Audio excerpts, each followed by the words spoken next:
If Mexico had elected a jihadist cartel to run their country and then they incurred into Texas and on a per capita basis killed 35,000 people, or the population of the University of Texas, and on the way back took the freshman class at SMU hostage and hid them under tunnels, what would we do?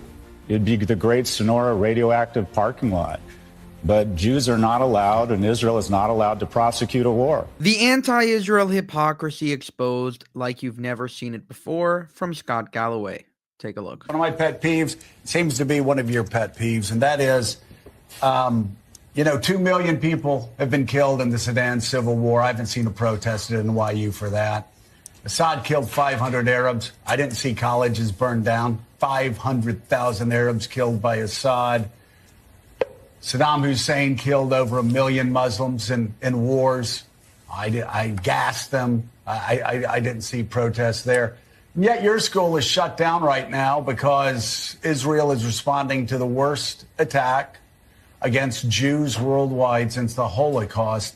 Help us sort through that. And we can debate that response. I don't know algebra, but I'm pretty good at the common denominators here and why there's no common denominators in all of these. It's just that it's Jews defending their homeland. Because if you look at the numbers, even with American wars, they don't add up.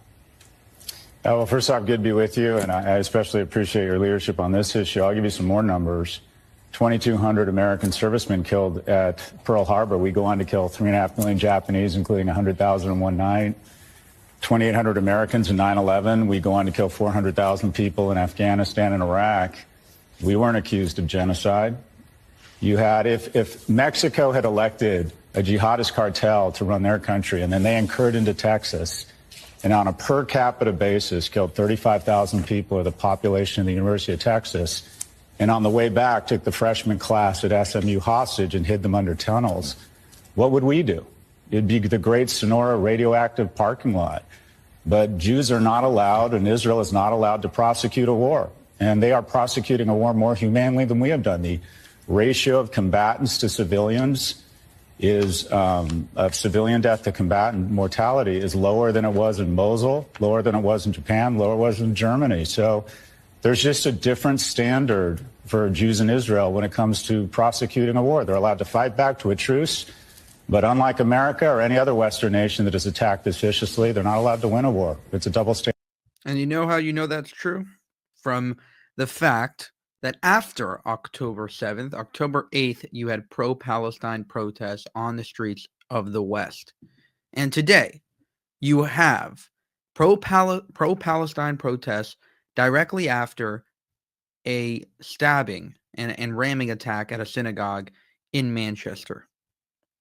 And they're screaming about globalizing the Intifada directly after that attack. Zero sensitivity to the fact that the Jewish community is now dealing with that, the aftermath of that attack. They don't care. They have no sensitivity towards that. This is what these people are about. They made it very clear on October 8th that they weren't okay with Jews unless Jews were dying. Like they maybe October 7th, they give a little bit of a little pause, and then October 8th, they were right back at it, demonizing Israel and the Jewish people. For more, subscribe to the channel. If you want to help us make more of these videos, you can go to buymeacoffee.com/Jewish Uncensored. Thank you for watching, and I'll see you in the next one.